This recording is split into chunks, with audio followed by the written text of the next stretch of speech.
আসসালামু আলাইকুম। একটি ছোট্ট গল্প বলি। একটি মেলায় একজন বেলুন বিক্রেতা বেলুন বিক্রি করতেছেন। হঠাৎ পিছন থেকে একটি ছোট্ট বালক বলে উঠল যে, আঙ্কেল আঙ্কেল, কালো রঙের বেলুন কি আকাশে ওড়ে?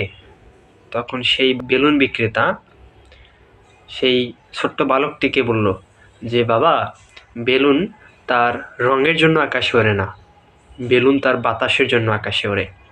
যে বেলুনের ভিতরে বাতাস থাকবে ঠিক সেই বেলুনই আকাশে উড়বে।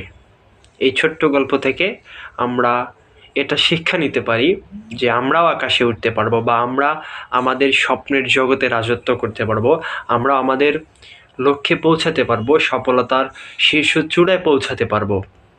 এর ব্যারিয়ার কখনো এটা না যে আমাদের জাতি, ধর্ম, বর্ণ, গোত্র।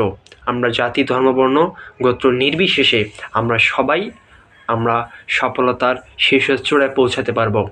আমরা মানুষ, আমরা যা চাই আমরা তাই পাই। আমাদের কর্মফল হবে আমাদের নিয়তের উপর।